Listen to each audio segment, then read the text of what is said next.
You may have noticed you're going to the bathroom more at night, or that your ankles look a little puffier by evening, or maybe you just feel tired in a way that sleep doesn't fix. Most people assume these things are just normal parts of getting older. Sometimes they are, but sometimes they're not. Sometimes these small changes are your kidneys trying to tell you something, long before a lab report ever flags a problem. Here's what makes this tricky. Your kidneys don't have pain receptors scattered through their filtering tissue, the way your skin or your joints do. So when something is off, they don't send you a clear, unmistakable signal. Instead, they send small, easy-to-dismiss clues, the kind that blend right into everyday life.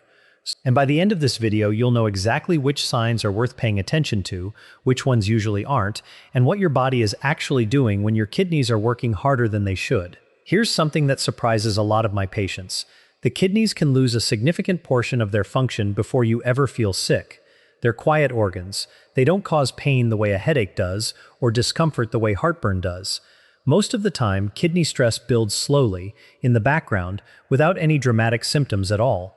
That's exactly why this topic matters so much for adults over 50. Blood pressure changes, diabetes, certain medications, and simple dehydration can all place extra demand on the kidneys, and the earlier that stress is recognized, the more options you and your doctor have. I want to be clear about something before we go further. This video isn't designed to make you anxious about every small change in your body.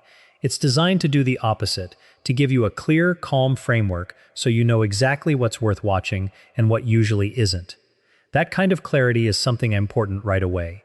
Many people believe that if something were wrong with their kidneys, they would feel pain in their lower back, right where the kidneys sit. That's actually one of the most common misunderstandings I hear, and it comes up almost every week in my practice. In most cases, kidney stress and early kidney disease don't cause back pain at all. Back pain is far more often related to muscles, joints, or the spine, things like a strained lower back muscle after yard work, or age-related changes in the spine. Kidney-related pain, when it does occur, usually has a different pattern, and we'll get into that distinction later. The real signs are often much subtler, much quieter, and much easier to miss, which is exactly why so many people don't catch them until a routine blood test brings them to light. This is also why I want you to think of kidney stress less like a single alarm bell and more like a pattern of small clues that, together, tell a story. No single clue on its own tells you everything. But when you know what to look for, the full picture becomes much clearer. Let's talk about what kidney stress actually means, because it's a term I use carefully. Your kidney, every day they process a large volume of blood, removing waste products, balancing fluid, regulating electrolytes like potassium and sodium, and helping control blood pressure. They do this through millions of tiny filtering units called nephrons. When we say the kidneys are under stress, we generally mean they're being asked to do more filtering work than they're comfortably designed for, or that something is interfering with how efficiently they filter. This can happen for a lot of reasons.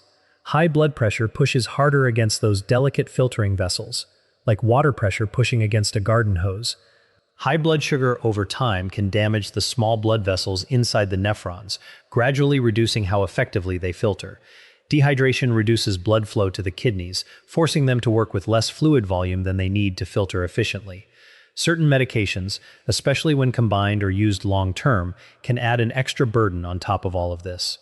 Age plays a role too, though not in the way most people assume. Kidney function naturally declines as happening faster than expected, or whether it's combined with other risk factors like high blood pressure or diabetes. None of this means kidney failure is happening. Kidney stress exists on a spectrum, and in many cases, it's reversible or manageable, especially when it's caught early. That's really the whole point of this video. I'm not here to alarm you. I'm here to help you recognize the early whispers so you never have to deal with the shouting. Now let's go through the 8 signs I want you to actually know. Not vague symptoms, but the specific things doctors pay attention to. Sign 1. Foamy or bubbly urine. Occasional foam from fast urination is normal, especially if the toilet water is disturbed. But persistent excessive foam, especially foam that looks like beaten egg whites and lingers, rather than dissolving quickly, can sometimes indicate protein in the urine, a condition called proteinuria. Proteinuria happens when the kidney's filtering units allow protein to leak through when they normally wouldn't. Under healthy conditions, those filters are selective. They let waste and excess fluid pass through while holding on to larger molecules like protein. When that filtering barrier is under stress, it can become slightly more permeable than it should be. This doesn't automatically mean kidney disease, but it's one of the earliest laboratory clues doctors look for. Sign 2. Swelling in the legs, ankles, or around the eyes. When the kidneys aren't filtering fluid and sodium as efficiently, fluid can accumulate in the body's tissues rather than being excreted normally. This often shows up first in the lower legs by evening, since gravity pulls fluid downward over the course of a day, or as puffiness around the eyes in the morning, after lying flat all night. Swelling has many possible causes: heart conditions, vein issues, and simple gravity-related pooling among them, so it's not something you should assume is kidney-related on its own. Sign 3. Ongoing fatigue that doesn't improve with rest. This one is easy to dismiss, because fatigue has so many possible causes, but healthy kidneys help produce a hormone called erythropoietin, which signals your bone marrow to make red blood cells. When kidney function is reduced, red blood cell production can drop, leading to a mild form of anemia. This contributes to a specific type of fatigue, one that doesn't resolve with sleep, and that can feel more like a general heaviness or lack of stamina than ordinary tiredness. This includes needing to urinate more at night, a pattern sometimes called nocturia, noticing urine that's foamier, darker, or different than usual, or urinating less than normal despite drinking enough fluids. It can also include urinating more frequently than usual during the day. Any persistent change in your urinary pattern is worth mentioning to your doctor, even if it seems minor, because the kidneys play a central role in regulating how much fluid your body holds onto versus releases. Sign 5. Blood pressure that's harder to control. The relationship between high blood pressure can damage the kidneys over time by placing extra force on their delicate filtering vessels. But struggling kidneys can, in turn, make blood pressure harder to manage, because the kidneys help regulate blood pressure through fluid balance and certain hormones. It becomes something of a feedback loop. If your blood pressure numbers have been climbing, becoming less predictable, or requiring more medication adjustments than usual, it's worth asking your doctor whether kidney function should be checked alongside it. Sign 6. A dull, persistent ache in the flank, not sharp pain. This is different from the back pain misconception I mentioned earlier. True kidney-related discomfort is usually a constant dull ache on one or both sides, below the ribs and toward the back, rather than a sharp pain that shifts when you move or change position. It also tends not to improve with stretching or rest the way muscular back pain often does. This particular sign is less common than the others, but when it does appear alongside other signs on this list, it's worth mentioning specifically to your doctor as a kidney-related concern rather than describing it simply as back pain. Sign 7. Loss of appetite or a persistent metallic or ammonia-like taste. As waste products build up in the blood when filtering slows down, some people notice changes in taste, a reduced appetite, or mild nausea, particularly around mealtimes. Food may start tasting slightly different than it used to, or you may simply feel less interested in eating than you once were. This tends to appear later, when kidney stress has been present for longer, which is exactly why the earlier signs on this list matter so much. They give you a chance to catch things before you ever reach this point. Sign 8. Laboratory changes, a rising creatinine or a falling eGFR. This is the sign most people never see coming because it doesn't cause a symptom at all. Creatinine is a waste product your muscles produce and your kidneys filter out of the blood. eGFR, or estimated glomerular filtration rate, is a calculation doctors use based partly on creatinine to estimate how well your kidneys are filtering blood overall. A rising creatinine or a declining eGFR on routine blood work can appear well before you'd ever feel unwell, sometimes years before. This is exactly why routine testing matters so much for people over 50, and why I'll always encourage patients not to wait for a symptom before asking for these numbers to be checked. Now, here's the question I want you to sit with for a moment. If you saw one of these signs, say some swelling in your ankles or a change in how often you're urinating at night, would you know whether that's something temporary or something that reflects real kidney stress? This is genuinely one of the most important distinctions in this entire topic. Temporary changes are common. Eating a very salty meal can cause swelling for a day. Drinking less water on a hot day can concentrate your urine and make it darker or foamier. A single stressful or poor sleep night can leave you feeling drained. What separates a temporary change from a true warning sign is usually pattern and persistence. A single evening of ankle swelling after a salty dinner is very different from swelling that shows up most days for several weeks. Occasional foamy urine after a fast bathroom trip is different from foam that appears consistently every time you use the bathroom, regardless of how quickly the water was disturbed. Doctors aren't looking for perfection in your body. We're looking for patterns that persist and patterns that combine. One sign alone, especially if it's mild and occasional, often isn't concerning. Multiple signs, or any sign that persists for more than a couple of weeks, is when testing becomes worthwhile. Think of it this way. Your body produces a certain amount of background noise all the time, small fluctuations that don't mean anything on their own. What you're really listening for is a signal that rises above that noise and stays there. A pattern that repeats, a change that doesn't go away once the obvious explanation, like a salty meal or a poor night's sleep, has passed. This is also where combinations matter more than any single sign. Swelling on its own, after a salty meal, usually isn't significant, but swelling combined with more frequent nighttime urination and unusual fatigue, all appearing around the same time, tells a very different story than any one of those signs alone. That's the kind of combination that moves a symptom from probably nothing to worth a simple test. So how does a doctor actually check whether your kidneys are under stress?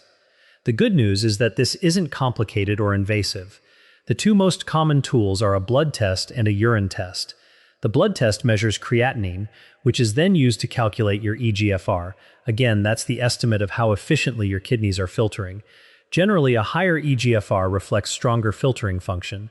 The urine test checks for protein and sometimes blood in the urine, which, as we discussed, can be an early clue even when creatinine still looks normal. This test is often called a urine albumin to creatinine ratio, and it's specifically designed to catch small amounts of protein leakage long before it would ever be visible as foam. Blood pressure monitoring also plays a role, since consistently elevated readings are one of the most common contributors to long-term kidney strain. In some cases, if initial results raise a question, your doctor might recommend additional testing, such as an ultrasound of the kidneys to look at their size and structure, or a referral to a nephrologist, a doctor who specializes specifically in kidney health. This isn't something to be alarmed by. It simply means your doctor wants a clearer picture before drawing any conclusions. None of these tests are painful, and most are already part of a standard annual checkup for adults over 50, particularly if you have diabetes, high blood pressure, or a family history of kidney disease. If it's been more than a year since your last set of kidney-related labs, that alone is worth asking about at your next appointment. If it's been more than a year since your last set of kidney-related labs, that alone is worth asking about at your next appointment. So let's bring this back to you, watching this right now. If you recognized one or two of these signs as something you've experienced occasionally, that alone usually isn't a reason to panic. Your body has ordinary fluctuations, and most of the time, these signs have benign explanations. But if you recognized a pattern, several signs together, or any single sign that has been present consistently for a few weeks, that's meaningful information. Not frightening information, meaningful information. This is also especially relevant if you have diabetes or high blood pressure, since both conditions are among the most common contributors to kidney stress over time. If either applies to you, regular kidney function monitoring is generally recommended as part of routine care, even without symptoms. Now, here's the part I care about most, because this is where real, evidence-based action lives. Blood pressure management is one of the most protective things you can do for your kidneys. Working with your doctor to keep your blood pressure in a healthy, consistent range reduces the ongoing mechanical stress on the small vessels inside the kidneys. Blood sugar management matters just as much if you have diabetes or prediabetes, since sustained high blood sugar is one of the leading contributors to kidney strain over time. Staying appropriately hydrated supports healthy blood flow to the kidneys, though more isn't always better. For people with existing kidney or heart conditions, fluid intake should be guided by a doctor's recommendation rather than a generic target. Being mindful of certain medications matters too. Some over-the-counter pain relievers, when used frequently or at high doses over long periods, can add strain to the kidneys. This doesn't mean you should stop any medication on your own. It means this is a good topic to raise with your doctor or pharmacist, especially if you take pain medication regularly. And finally, routine testing is genuinely one of the most powerful tools available, precisely because kidney stress is so often silent. A simple annual blood and urine check can catch changes years before symptoms would ever appear. None of these steps promise a cure or a guarantee, but they represent real, evidence-based ways to protect kidney function and to catch problems while they're still highly manageable. If you notice persistent swelling, ongoing changes in urination, unexplained fatigue that doesn't improve, or any combination of the signs we discussed lasting more than 2 to 3 weeks, that's a reasonable point to schedule an appointment. If you ever notice visible blood in your urine, sudden and significant swelling, a marked decrease in how much urine you're producing, or symptoms like confusion, chest discomfort, or difficulty breathing alongside these signs, that combination warrants prompt medical attention rather than a wait-and-see approach. That test alone can offer a great deal of reassurance, or catch something early enough to make a real difference. Here's what I want you to remember from everything we covered today. Your kidneys rarely announce a problem loudly. They tend to whisper, through foam in the toilet bowl, through ankles that feel a little tighter by evening, through fatigue that doesn't quite make sense. Most of the time, these whispers have simple, temporary explanations. But when they persist, or when several of them show up together, they're worth listening to. The goal isn't to worry every time you notice a small change in your body.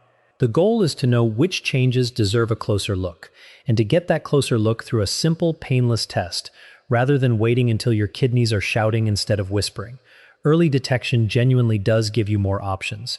Kidney stress that's caught early can often be managed and slowed through blood pressure control, blood sugar management, and simple lifestyle adjustments guided by your doctor. If this video helped you understand your own body a little better, subscribe to Health Insights because we cover exactly this kind of practical, evidence-based kidney health education. And take care of these two quiet organs. They've been working for you every single day without asking for much attention. Today, give them a little attention back.